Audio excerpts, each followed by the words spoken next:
Once upon a time, in a town so ordinary it was famous for being ordinary, lived a squirrel named Squeaky.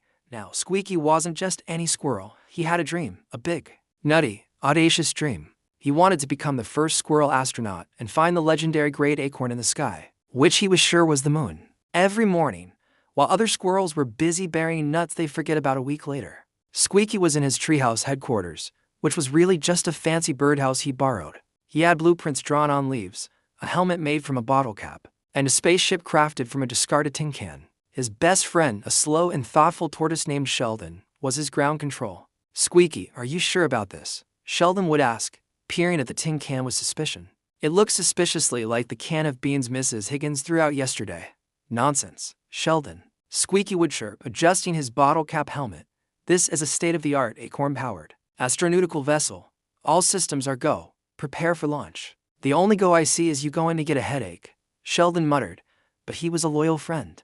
The launch pad was a wobbly branch at the very top of the tallest oak tree. Squeaky's launch system, a very, very stretchy rubber band he'd found near the school playground. He squeezed into the tin can, his fluffy tail sticking out the back. "Ground control to Major Squeak," he announced into a twig. "Commencing countdown." Sheldon sighed. 10, 9, 8. He counted as slowly as he possibly could, hoping Squeaky might change his mind. 3, 2, 1. "Lift off," Squeaky yelled, gnawing through the rubber band with his teeth. Asterisk twang. Asterisk the tin can didn't go up. It went sideways. It shot across the park like a very shiny, very confused bullet. It zipped past a flock of pigeons who scattered in a flurry of feathers. It whizzed over the duck pond, causing a frog to leap into the water with a surprised ribbit. And it landed, with a loud asterisk clang asterisk, right in the middle of Mr.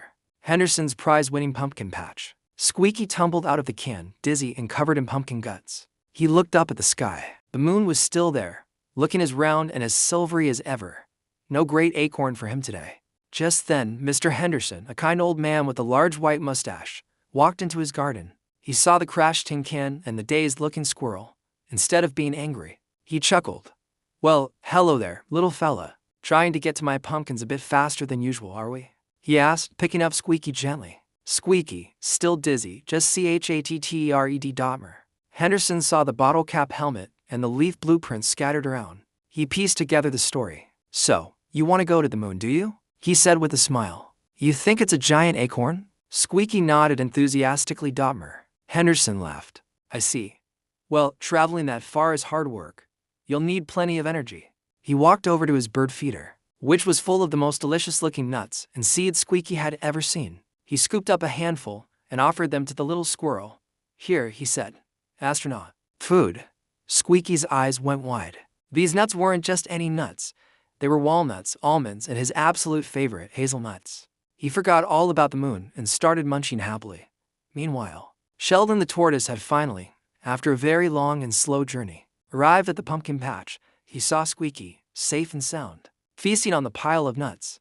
"Mission accomplished?" Sheldon asked, raising an eyebrow. Squeaky, with his cheeks stuffed full, looked from the nuts to the kind Mr. Henderson, and then up at the moon. He chattered happily and pointed at the nuts with his tiny paw. He had decided that maybe, just maybe, finding the great acorn on Earth was a much tastier mission after all. And from that day on, Squeaky became the official taste tester for Mr. Henderson's bird feeder, the bravest astronaut who ever explored the delicious frontier of the backyard.